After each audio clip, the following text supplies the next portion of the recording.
gran saludo para todos. Y que tengan un buen día o noche. Les habla, el Dr. Adelis Rodríguez. A continuación. Atención integral en salud. Clase número 1. Tenga en cuenta, que en la parte inferior de este video, al darle clic en más información, se desplegará un panel donde estará todo el material complementario, clases escritas, laminario y más. También, al ingresar a mi canal, podrán entrar en lista de reproducción donde podrán encontrar todos los videos, agrupados por materia y año. Y recuerden que si este material es de su agrado, pueden colaborar suscribiéndose, dándole clic al botón de la campanilla para recibir nuevas actualizaciones. No olvides darle me gusta y dejar tu comentario. Por supuesto que te agradezco si compartes este video para que otros puedan recibir más material como este. Y por último, si sale de tu corazón también dejaré el link para donaciones. Muchas gracias de antemano.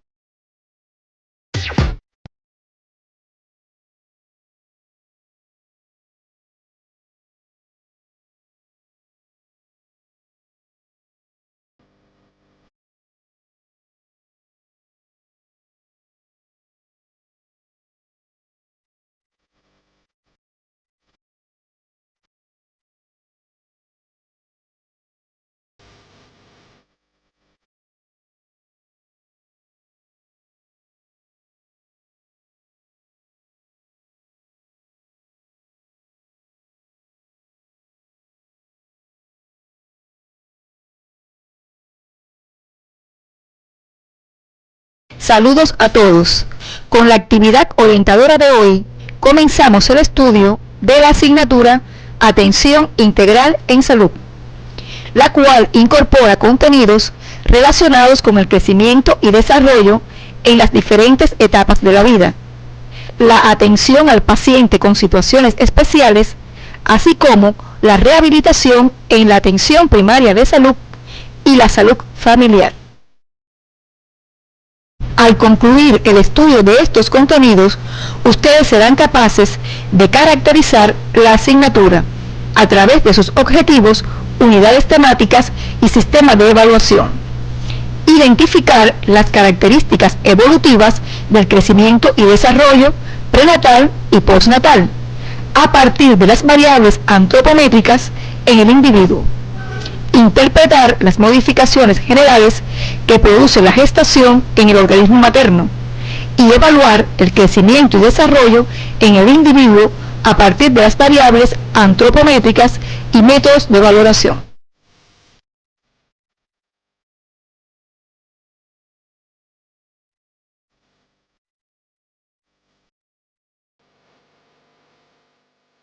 La asignatura Atención Integral en Salud tiene un total de 40 horas lectivas, distribuidas en 9 semanas, y una semana de evaluación final. Sus objetivos generales están dirigidos al logro de habilidades que le permitirán al estudiante brindar atención médica integral a pacientes, familias y comunidad en las diferentes etapas del crecimiento y desarrollo del ser humano, ejecutar acciones integrales de salud dirigidas a la atención al adulto mayor, al paciente en etapa terminal y a su familia, así como al paciente con discapacidad. Recomendar acciones de rehabilitación integral en la atención a pacientes, familia y comunidad, y aplicar acciones de atención integral a la familia. A continuación desarrollaremos la primera de las unidades temáticas de la asignatura, crecimiento y desarrollo del individuo. Los procesos de crecimiento y desarrollo son fenómenos que ocurren de forma simultánea e interdependiente, cuyas características son comunes a todos los individuos de la misma especie, pero con amplias diferencias entre ellos. El crecimiento está dado por el aumento de las dimensiones del cuerpo humano, expresado en multiplicación y aumento del tamaño individual de las células. Es eminentemente anatómico, o sea, un fenómeno cuantitativo. El desarrollo, por su parte, implica básicamente diferenciación celular con adquisición de nuevas funciones. unido al incremento de la estructura, tanto orgánica como funcional, a través de un proceso de maduración. El desarrollo es fundamentalmente fisiológico, o sea, un proceso cualitativo. Ambos procesos ocurren a lo largo de toda la vida, con velocidad y ritmos variables, además de constituir componentes esenciales de los procesos de salud. Tiene carácter individual y ocurre desde la fecundación hasta la muerte, con dos grandes periodos, el prenatal y el postnatal. El prenatal se extiende desde la fecundación hasta el nacimiento. Se caracteriza por una rápida diferenciación celular y acelerada organogénesis en el primer trimestre. Ya en el segundo comienza la función de los órganos primitivos y del crecimiento, así como el intercambio placentario madre-feto. En el tercer trimestre, el feto aumenta sobre todo en peso, a causa del desarrollo del tejido adiposo subcutáneo y la masa muscular. El periodo postnatal, por otra parte, se extiende desde el nacimiento hasta la muerte. Constituye un salto cualitativo en el desarrollo del individuo, al pasar de un medio con condiciones permanentes, como es el útero materno, a otro de condiciones constantemente variables, como es el mundo exterior, en el cual se requiere ajustar mecanismos como el cese de la circulación placentaria y el inicio de un nuevo sistema de oxigenación de la sangre, donde participan los pulmones y los sistemas cardiovascular y digestivo. Durante esta etapa, el individuo continúa su desarrollo fuera del claustro materno, pero a un ritmo diferente, con características particulares para cada periodo de edades. Estos periodos son un continuo, donde cada etapa comienza a partir de la anterior. Los rangos establecidos para enmarcar cada uno de ellos varían según el criterio de los autores, y en esta asignatura se asumirá la clasificación que a continuación se relaciona. El primero de estos periodos es el de recién nacido, el cual se extiende hasta los 28 días de vida extrauterina, y entre sus características está el que el niño presenta cabeza voluminosa, abdomen con mayores dimensiones que el tórax y piernas cortas, siendo similar la longitud de las extremidades superiores e inferiores. Le sigue el periodo lactante, desde los 29 días de nacido y hasta los 11 meses y 29 días, el transicional a partir del primer año de edad hasta los 2 años, 11 meses y 29 días, y el preescolar a partir de los 3 años hasta los 5 años, 11 meses y 29 días. Posteriormente está en el periodo escolar, desde los 6 años hasta los 9 años, 11 meses y 29 días. La adolescencia, que comienza a los 10 años de edad hasta los 19 años, 11 meses y 29 días. La juventud, a partir de los 20 años hasta los 29 años. La adultez, desde los 30 hasta los 64 años. Y por último, el periodo de adulto mayor, el cual se considera en algunos países a partir de los 60 y en otros a partir de los 65 años de edad. En esta asignatura se asumirá a partir de los 65 años.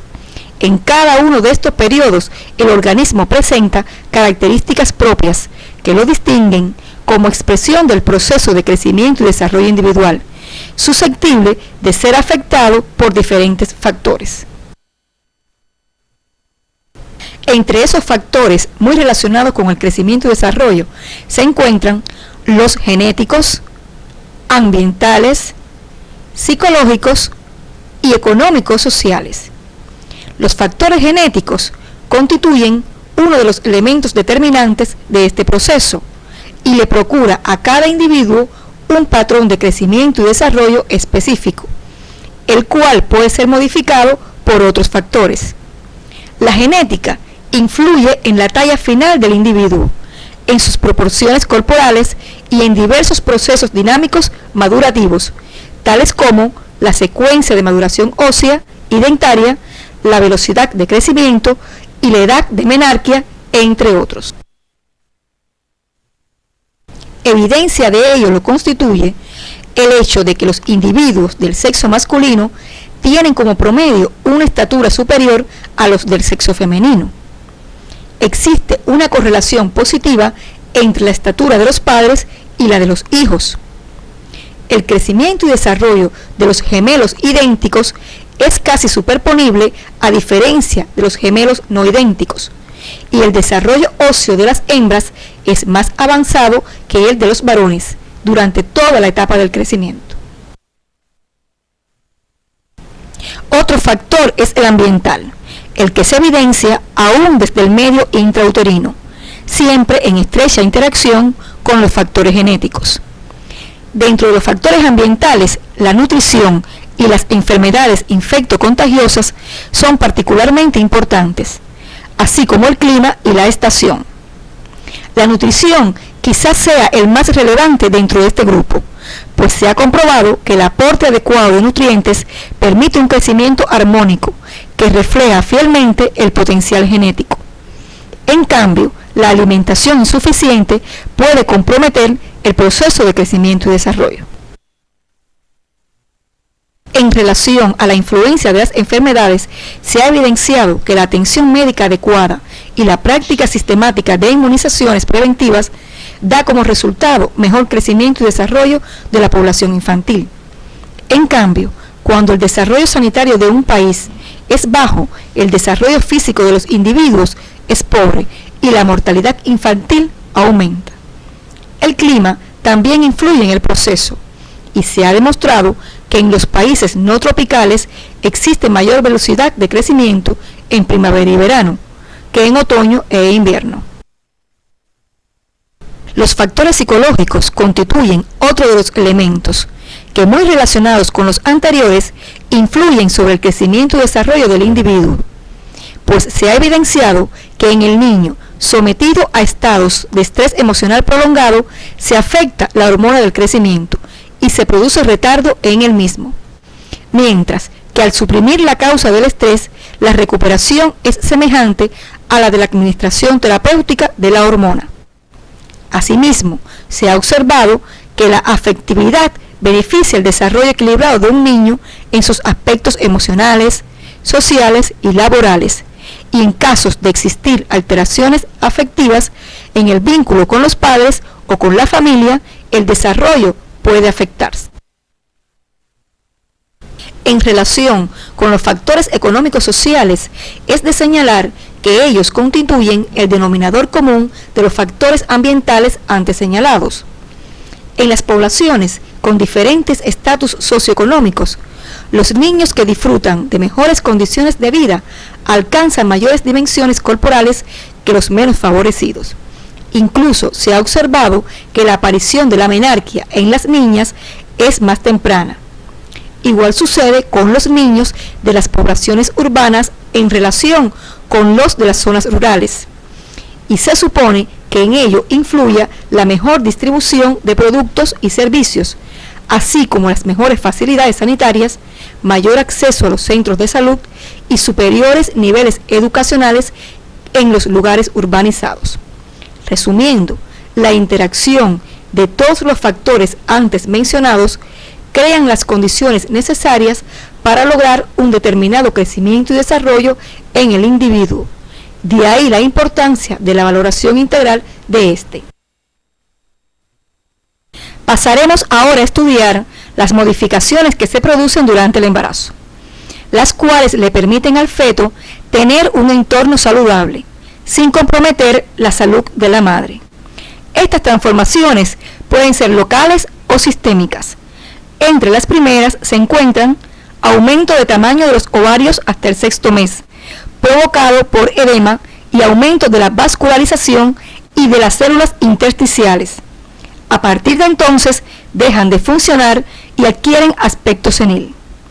Crecimiento en longitud de las trompas de falopio hasta las 19 o 20 semanas.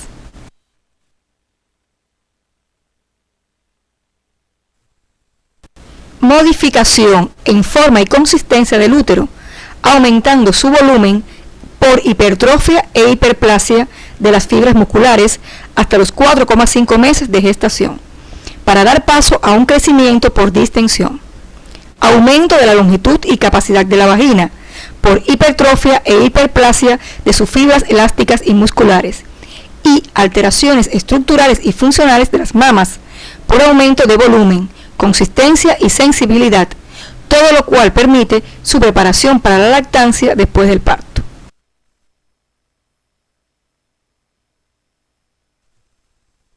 A nivel sistémico, se producen alteraciones cardiovasculares, tales como incremento progresivo del volumen plasmático, volumen sistólico y frecuencia cardíaca basal hasta el final del embarazo, y en consecuencia, aumento del gasto cardíaco. Redistribución del volumen plasmático hacia el útero, placenta, riñones y piel. Anemia dilucional y ferropénica y descenso de la tensión arterial. Es de señalar que durante el embarazo el aumento del gasto cardíaco es incluso para bajas intensidades de ejercicio físico, secundario al incremento de la frecuencia cardíaca y volumen sistólico. Cuanto mayor sea la intensidad del ejercicio, mayor será el gasto cardíaco, a expensas sobre todo del mayor volumen sistólico.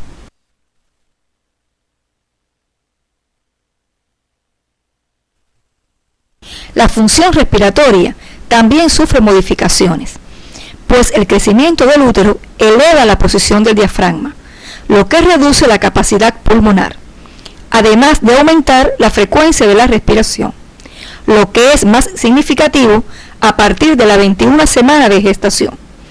A nivel del aparato digestivo, se produce relajación muscular en el tubo digestivo, que causa aumento del reflujo gastroesofágico y del vaciamiento gástrico, así como reducción de los movimientos intestinales. La aparición de síntomas como el ardor gástrico y el estreñimiento pueden deberse en parte a la disminución del tono de la musculatura lisa intestinal.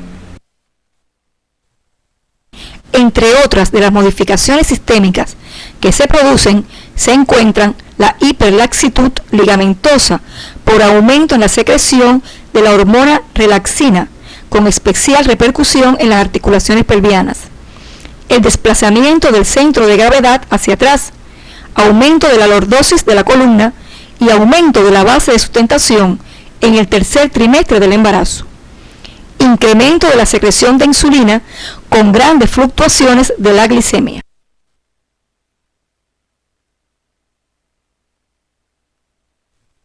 Así como el aumento de la susceptibilidad emocional, aumento progresivo en el consumo energético e incremento de grasa materna durante el primer y segundo trimestre por hiperinsulinemia y estabilización o disminución ligera en el tercer trimestre por aumento del lactógeno placentario.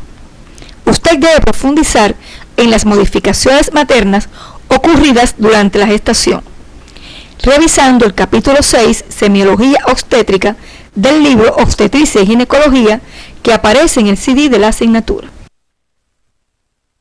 El comportamiento del peso de embarazada es uno de los aspectos a valorar en este periodo de la vida, pues el crecimiento y desarrollo fetal necesitan de una buena nutrición materna.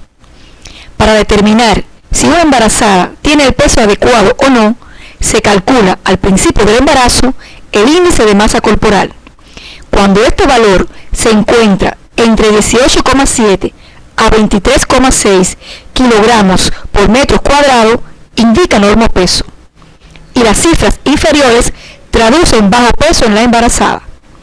Cuando el índice de masa corporal se encuentra entre 23,6 a 26,5 kilogramos por metro cuadrado, indica que hay sobrepeso, y cifras superiores a ello, obesidad. Se considera que toda mujer debe aumentar como mínimo 8 kilogramos de peso durante la gestación, aún aquellas con sobrepesos en el momento de la lactación, y se aceptan como cifras totales a alcanzar entre 12 y 15 kilogramos de peso. Junto a ello se debe lograr que el modo de aumentar sea lento y continuo.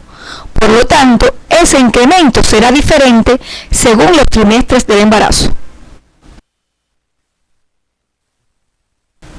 En los 3 primeros meses el aumento será mínimo e incluso la mujer puede adelgazar si tiene náuseas y vómitos. Ya en el segundo trimestre comienza el aumento de peso en forma constante, que debería ser de 1 kilogramo a 1,5 kilogramos por mes, aproximadamente 0,5 kilogramos por semana. Durante los últimos meses, la curva de aumento de peso de la embarazada es más notoria, determinada por el crecimiento fetal a expensas de la grasa subcutánea. De forma general, es importante conocer el peso de una madre para orientar el tratamiento nutricional, pues si el aumento es escaso, se corre el riesgo de obtener un recién nacido con bajo peso al nacer, y si es exagerado, estará presente el riesgo de macrosomía fetal o enfermedad hipertensiva del embarazo. Por ello, las embarazadas de bajo peso requieren ingerir una dieta que aporte entre 35 y 45 calorías por kilogramo de peso. Las normopeso entre 30 y 35 calorías por kilogramo de peso.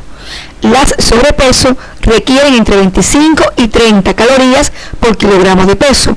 Y las obesas entre 20 y 25 calorías por kilogramo de peso. Otro de los aspectos a considerar en el proceso de crecimiento y desarrollo son las dimensiones antropométricas, entre las que se encuentran el peso, la talla, el perímetro cefálico, el perímetro braquial y los pliegues grasos. Estas variables deben obtenerse por medio de un instrumental preciso y una técnica apropiada que permitan lograr resultados fiables para evaluar correctamente este fenómeno. La talla es la dimensión que mide la longitud o altura de todo el cuerpo. Cuando se le toma en posición acostada, se le denomina longitud supina, y cuando se mide en posición de pie, estatura. Esta última forma debe realizarse a partir de los 2 años. El crecimiento comienza desde la primera división que realiza el óvulo fecundado. El embrión se incrementa lentamente durante las primeras 20 semanas para aumentar en forma sostenida hasta el final de la gestación, donde el feto alcanza aproximadamente 50 centímetros con oscilaciones entre 49 y 51 centímetros, es decir, logra alrededor del 30% de su talla final. Durante los siguientes 21 años de vida, la estatura aumenta aproximadamente 3,5 veces. De forma general, la talla en el individuo varía en relación al sexo, la edad e incluso las estaciones del año. En relación con el sexo, los varones al nacer tienen talla y peso mayores que las niñas. Sin embargo, esta diferencia va disminuyendo progresivamente y casi no se aprecia al año de edad. Se revela nuevamente en la pubertad, relacionado con el momento del inicio del incremento de talla, su magnitud y duración. La talla también varía con la edad. En el primer año se alcanzan 24 centímetros como promedio, repartidos por trimestres: 9 centímetros en el primero, 7 centímetros en el segundo, 5 centímetros en el tercero y 3 centímetros en el cuarto. A los 2 años de edad, el niño crece 12 centímetros, en el tercer año 10 centímetros y en el cuarto año se debe crecer 8 centímetros. A partir de esa edad y hasta el inicio de la pubertad, el crecimiento es más lento y sostenido, con una velocidad que varía entre 4,5 y 7 centímetros por año. A partir de entonces, la velocidad de crecimiento máxima puede llegar hasta 12 centímetros por año en el varón y 9 centímetros por año en la mujer. En cambio, a partir de la edad adulta, la talla disminuye 1 centímetro por década. Las estaciones también influyen en este parámetro, pues se ha observado que durante la primavera y el verano, la velocidad de crecimiento es hasta 2,5 veces mayor que en el otoño y el invierno. De forma general, la talla se considera la dimensión más útil para para la evaluación retrospectiva del crecimiento. En cuanto al peso, este expresa el crecimiento de la masa corporal en su conjunto. Para evaluar adecuadamente su significado, hay que tener en cuenta la edad del individuo, la talla, la configuración del cuerpo, las proporciones de grasa, músculo y hueso, el peso al nacimiento y la constitución física de los padres, entre otros. Una de las formas de relacionar el peso con la talla es a través del índice de masa corporal, el que se obtiene dividiendo el peso en kilogramos por el cuadrado de la estatura en metros. La Organización Mundial de la Salud considera normal cuando el índice resultante es una cifra que está entre 18,50 y 24,99, independientemente de la edad y sexo.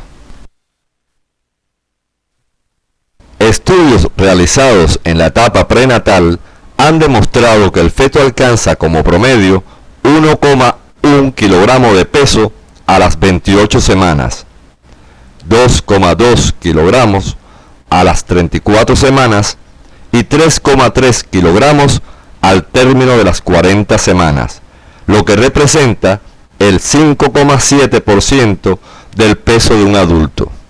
Sin embargo, es necesario resaltar que en recién nacidos a término, el peso promedio varía de acuerdo con las distintas características de la población de la cual provienen. En general, para poblaciones de raza blanca y países desarrollados, oscila entre 3.300 y 3.400 gramos.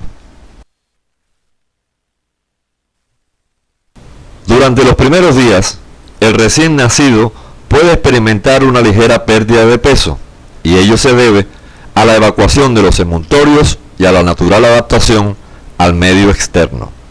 Sin embargo, al cabo de la semana o a los 10 días, recupera el peso inicial y de ahí en adelante, en condiciones de normalidad, debe esperarse que aumente durante el primer semestre como promedio 1 onza diaria, o sea, media libra semanal o 1 libra quincenal o 2 libras mensuales. En el transcurso del segundo semestre de la vida, el incremento es menor y lo hace a razón de media onza diaria, media libra quincenal o 1 libra mensual. Con este incremento de peso, el niño duplica a los 5 meses de edad lo que pesó al nacer, lo triplica al año y lo cuadriplica a los 2 años y medio. A los 10 años de edad se multiplica por 10 el peso al nacer. A los 5 años se duplica lo que pesaba al año de nacido y a los 14 años se quintuplica. Entre los 40 y los 50 años de edad existe un incremento de peso que luego decrece a partir de los 70 años de edad.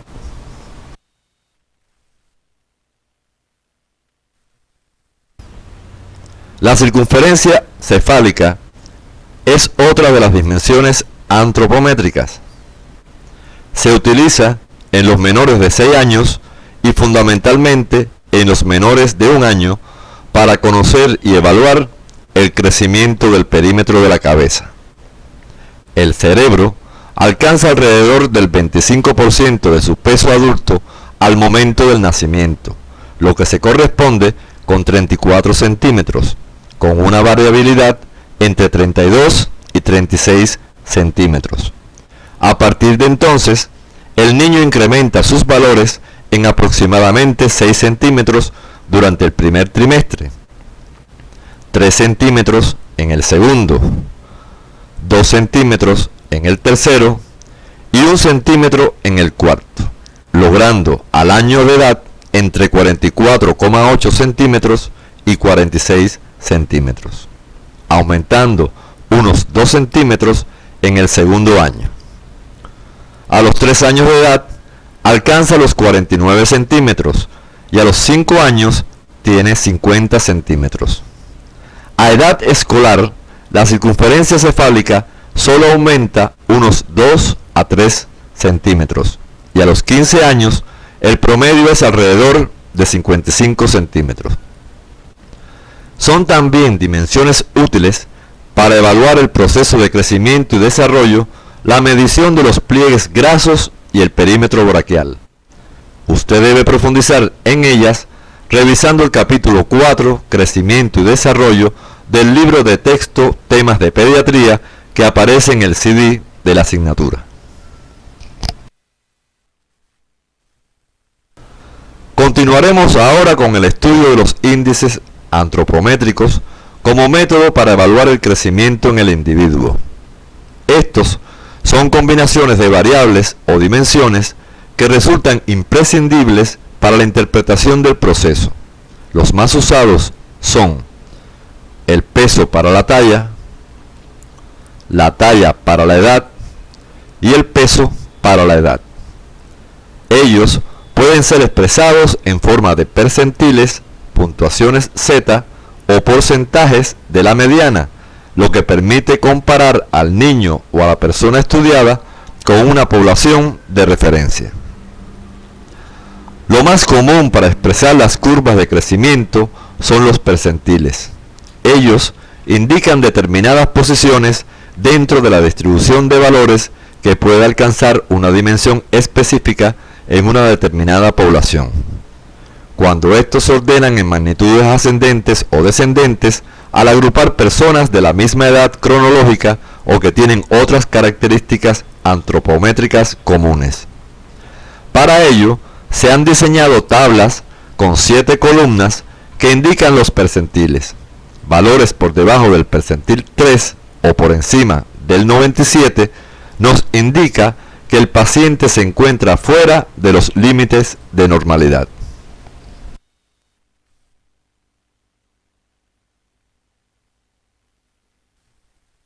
Es necesario puntualizar que siempre debe llevarse un registro gráfico del progreso del niño y seguir la trayectoria de la curva de crecimiento.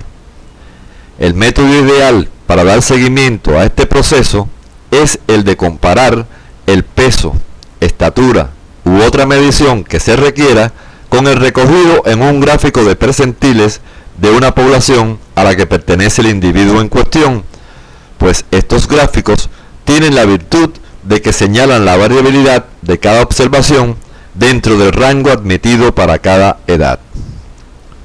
La Organización Mundial de la Salud recomienda que cada país cuente con estándares nacionales de crecimiento, y ello ha sido reforzado por organizaciones y autoridades científicas internacionales.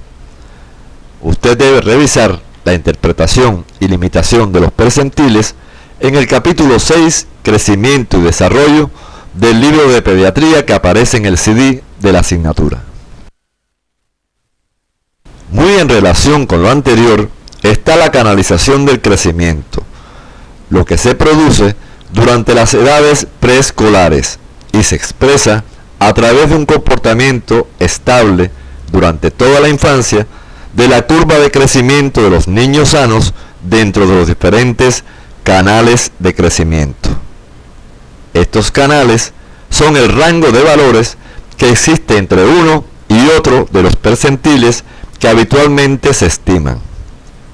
Aproximadamente el 75% de los niños se mueve del percentil en que nació, ya sea acelerando o frenando el crecimiento, hasta alcanzar el canal determinado por su carga genética.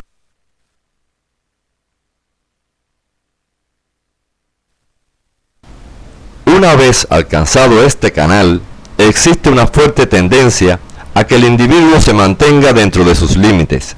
Sin embargo, al actuar una noxa, el individuo se desvía de él y regresa una vez que se recupere de la misma, produciéndose un incremento compensatorio de la velocidad de crecimiento. Si la injuria es intensa y prolongada, y particularmente si ocurre durante los periodos de crecimiento rápido, esta recuperación puede ser parcial o no ocurrir. Por todo ello, es necesario expresar los percentiles en el expediente clínico con las diferentes medidas antropométricas y hacer el seguimiento longitudinal de cada niño, lo que permitirá mostrar cuál es su canal de crecimiento y detectar precozmente la desviación de su percentil habitual, y con ello los trastornos del crecimiento que pueden ser expresión de situaciones morbosas que requieren decisiones clínicas oportunas.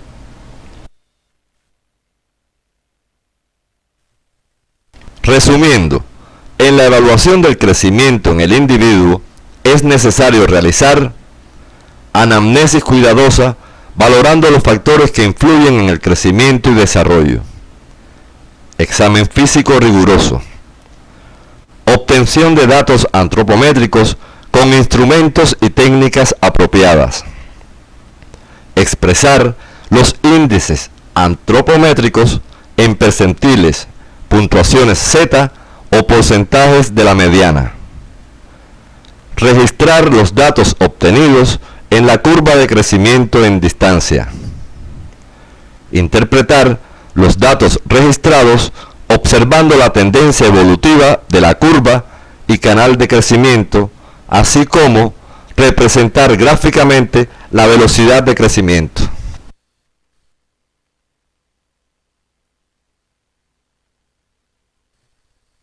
Como ya se ha observado, el crecimiento en el individuo sucede con regularidad, lo que permite que se puedan hacer estimaciones de la talla definitiva que va a tener una persona, y para ello nos apoyamos en la talla que tiene a una edad determinada. Uno de los procedimientos que se utilizan es el uso de los valores del coeficiente de correlación entre la estatura a cierta edad y la que se alcanzará a la edad adulta. El cuadrado del coeficiente de correlación a una edad determinada representa muy aproximadamente el porcentaje de la estatura definitiva que ha alcanzado el sujeto en ese momento. Para ello, existen tablas que permiten calcular las predicciones sobre la base de la estatura que ha alcanzado el niño y su edad cronológica.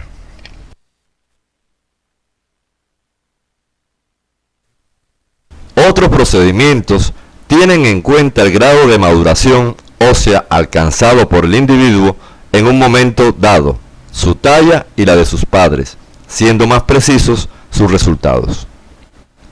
Algunas fórmulas, como las que se muestran en la imagen, se han establecido para correlacionar cuán adecuado es el canal de crecimiento de un niño en relación al promedio de talla de sus padres, considerando que el factor hereditario es fundamental en cuanto a la determinación de la talla final. El resultado de estas fórmulas se lleva a la curva de talla-edad al nivel de los 18 años y se observa si el canal de crecimiento del niño corresponde al que se ha calculado con los datos de sus padres. Se acepta una diferencia entre el resultado de la fórmula y el canal de crecimiento que lleva el niño de más o menos 7,5 centímetros en los varones y más o menos 6 centímetros en las hembras. Esto es válido en la medida que los padres hayan sido sanos y haber crecido el niño en un ambiente apropiado, de tal manera que la carga genética de los padres haya podido expresarse acertadamente. A continuación, le proponemos las siguientes tareas docentes. Número 1. Complete para cada una de las dimensiones antropométricas el cuadro resumen que se muestra en la imagen atendiendo a equipo y técnica utilizada para su medición. Para ello, le recomendamos revisar el capítulo 4, Crecimiento y Desarrollo del libro de texto Temas de Pediatría, y el capítulo 6, Crecimiento y Desarrollo del libro de Pediatría, que aparecen en el CD de la asignatura.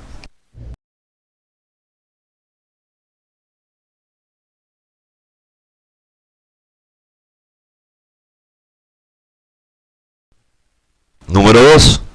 En el escenario de formación donde usted realiza su práctica docente, identifique niños en la etapa transicional y realice medición del peso, la talla y la circunferencia cefálica, valoración antropométrica utilizando las tablas de peso-talla, peso-edad y talla-edad. Confeccione un informe donde exponga los resultados y, en caso de observar desviaciones del estado de normalidad, valore los posibles factores que han influido en ello. Debe revisar la bibliografía básica del tema que se presenta en el CD de la asignatura.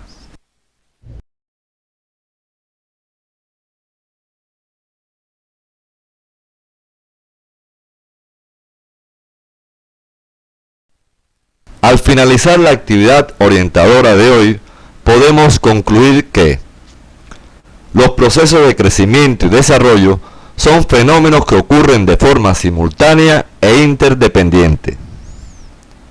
Los factores genéticos, ambientales, psicológicos y económicos sociales influyen en el crecimiento y desarrollo del individuo durante los periodos prenatal y postnatal.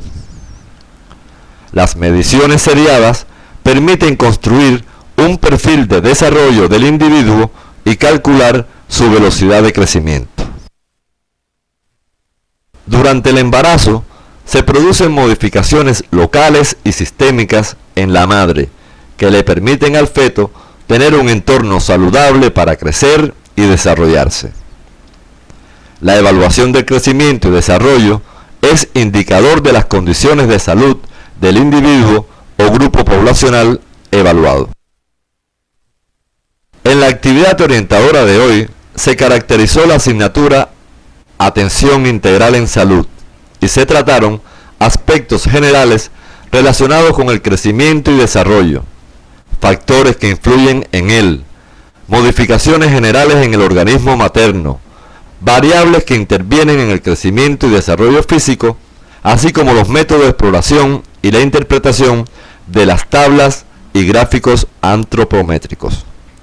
En la próxima actividad orientadora se continuará el estudio del tema crecimiento y desarrollo, enfatizándose en los contenidos relacionados con la edad infantil.